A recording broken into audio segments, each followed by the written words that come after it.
처장님, 국가 붕괴의 날이 다가오고 있습니다. 4월 4일까지 헌재 판결 날 가능성이 있습니까? 재판부에서 지금 심리 중에 있고 지금 그 선고를 지금 엄청난 경제적, 외교적, 또 전 국민적 손실이 있는 건 잘 알고 계시죠? 아주 한가하게 그렇게 지금 선고를 미룰 때가 아닙니다. 그렇지 않습니까? 전 국민이 고통받고 있지 않습니까? 전 기업인들이 다 고통받고 있습니다. 소상공인과 자영업자, 중소기업, 직장인들 다 고통받고 있습니다. 그렇지 않습니까? 헌재 지금 한가합니까? 전 국가적 지금 관심사가 주요 사안 아닌가요?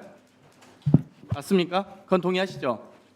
예, 그렇습니다. 저는 지금 줄 내란 사태라고 좀 지적하고 싶은데요. 1차 내란을 윤석열, 김용현 내란 수괴들이 벌였고 2차 내란을 한덕수, 최상목 대행이 벌였고 3차 내란을 행여나 헌법소기관인 헌법재판소가 헌법재판관들에 의해서 하는 게 아닌가라는 깊은 우려를 가지고 있습니다.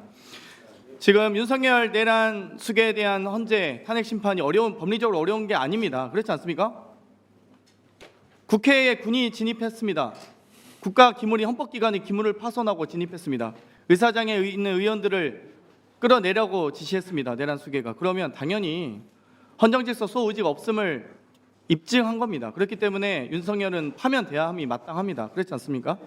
거기에 대한 의견 못 주시겠죠?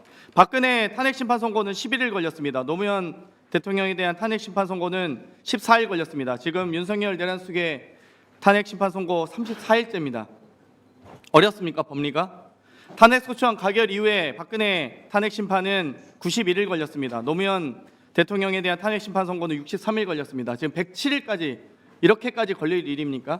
최소한 많은 분들이 법조인들이나 이 헌법학자분들이 아마 노무현 대통령보다 조금 더 길어질 수 있지만 박근혜 대통령 탄핵 심판보다는 더 걸리진 않을 거다. 법리적 논쟁, 쟁점 사안이 경미하다. 오히려 그 정도 복잡하지 않다라는 이야기를 했습니다. 그런데 왜 이렇게 지연되는 것입니까? 헌법재판관들이 국가 이익을 위해서 노력해야지, 헌정질서 소홀을 위해서 노력해야지 개인의 입심양면이나 개인의 이익을 위해서, 일신을 위해서 노력하면 안 되지 않습니까? 그러면 헌법재판관들마저도 직무유기와 직권남용의 대상이 되지 않겠습니까? 그건 동의하시나요? 헌법재판관들도 직권남용과 직무유기의 대상은 되죠? 재판부에서 지금 최선을 다해서 네네, 최선 다하셔야 되는데 너무 늦습니다. 이제는 변명의 여지가 없습니다. 이제 3월도 넘어가고 4월까지 넘어가는 탄핵 심판이 어디 있습니까? 그러면 이완규 법제처장의 발언 좀 여쭤보고 싶은데, 헌재 결정을 반드시 따를 필요 없고 시한도 정해진 것 없다. 이 발언에 대해서 어떻게 생각하세요? 헌재 입장은 있습니까? 일국의 법제처장이 헌재 결정을 따를 필요도 없고 시한도 정해진 게 없답니다. 어떻게 생각하십니까? 저희 결정 취지대로 이해해 주시면 좋을 것 같고요. 그 발언에 대해서는 제가 뭐라고 코멘트할 입장은 아닌 것. 헌법재판소법 제61조, 제66조에 의해서 헌재 판결은 모든 국가기관에 기속되고 심판 청구가 인용할 경우에 즉시 결정 취지에 따른 처분을 해야 한다가 헌재법 61조, 66조잖아요. 그렇죠? 그러면 이완규 법제처장의 이 발언, 문제 있는 발언 아닙니까? 거기에 대해서 헌재가 입장을 내셔야죠. 이완규 법제처장의 발언 부적절하다. 사법부의 권위에 정면으로 도전하는 발언이다 라고 하셔야죠. 그런데 더 심각한 문제는 이 국무회의에서 이 발언들에 대해서 이 해당 국무위원들이 법제처장과 비슷한 의견이었다라는 보도가 있습니다. 내란의 공범들이 버젓이 국무회의에 앉아가지고 국정운영에 가담하고 있는 겁니다. 이것은 사실상 추가 내란 행위를 하고 있는 것이고요. 내란이 지속 중임을 증명하는 겁니다. 그렇기 때문에 더더욱이나 더 빨리 헌재가 빠르게 선고 내주셔야 되지 않겠습니까? 그렇죠. 한덕수 총리 기각에 대해서도, 한덕수 총리 탄핵에 대한 기각도 그렇지 않습니까? 헌재 판결 이전에 탄핵 소추가 가결된 거잖아요. 그런데 헌재 판결 이후에 마은혁 재판관이 임명하지 않은 최상목 대행은 명백히 헌법 위반 아닙니까? 헌재법 61조, 66조 다 위반하고 있는 거잖아요. 이 부분은 당연히 최상목 대행에 대한 탄핵 소추 사유가 되는 것 아니겠습니까? 헌재 판결 이후에도 무시하는데, 헌재를, 헌법소기관인 헌재를 무시하는데 지금 이걸 왜 헌재가 아무 입장이 없습니까? 입장에 대해서 처장님께서 강력하게 이완규 법제처장과 최상목 대행의 미임령, 그리고 지금 또 2차 내란을 진행하고 있는 한덕수 총리에 대해서 말씀해 주시고요. 또 한 가지, 만약 이완규 법제처장이 안가 회동을 했던 이완규 법제처장이 헌법재판관으로 지명될 경우에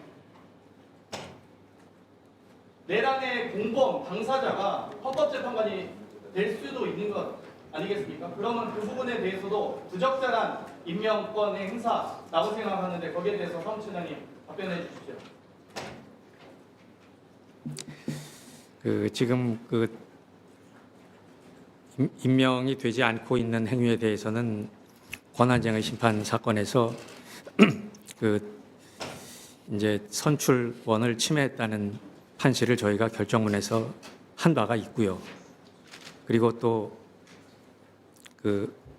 한덕수 총리 탄핵 심판 사건 이후에서도 임명하지 않는 행위는 헌법과 법률 위반이라고 판결문에서 밝힌 바가 있습니다.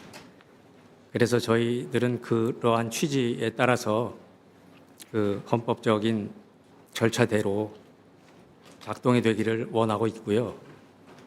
판결문 결정문에 나와 있는 그 사항에 대해서 다시 한번 말씀을 제가 드리는 것으로 하겠습니다.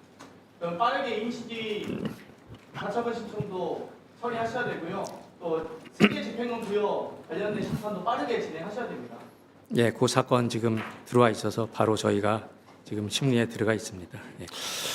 네, 그 법사위원장이 국회법 49조에 따라 사무처장한테 또 한 말씀 드리겠습니다.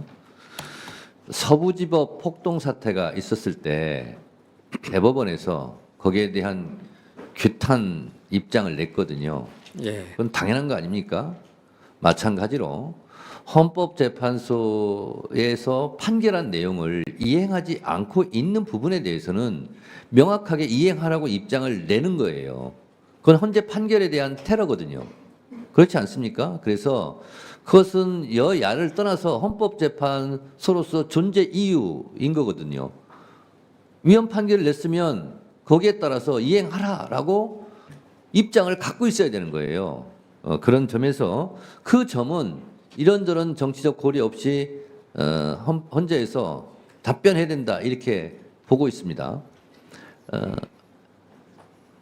어렵지만 예를 들면 민주적 절차적 정당성이 확보되어 있는 선출직 공무원, 특히 대통령을 파면하는 문제는 법과 원칙이 가장 큰 무기거든요. 그래서 정치적으로 헌재 재판관들이 흔들리면 안 된다 하는 것이 헌법학자들의 의견 주장 아닙니까? 마찬가지로 헌법재판소는 누가 뭐라 해도 헌법재판소에서 위헌 판결을 했다, 어떤 판결을 했다, 그걸 지키지 않고 있다. 그러면 헌법재판소법 67조에 따라서 지켜라 라고 이런 공개된 장소에서 밝혀야 된다고 저는 생각합니다. 저장님. 그렇지 않습니까? 위원장님 말씀 제가 이해를 하겠습니다. 네. 민감한 부분은 예. 답변하기 곤란한 부분은 그렇다 할지라도 적어도 헌재에 대해서 뭐 공격하거나 헌재에 대한 판결에 대한 테러나 아니면 이런 부분에 대해서는 명확하게 그것은 해 주시는 것이 그건 헌재의 존재 이유고 당연한 일이라고 생각합니다. 헌재 결정에 잘 따라달라는 말씀 좀 하셔야 소장님께서 이 자리에서 국회 법사위에 참석하셨으면 출석을 하셨으면 헌재 결정을 존중해 주십시오라는 말씀을 왜 못 하십니까? 자, 장경태 의원은 질의 잘 하셨고요.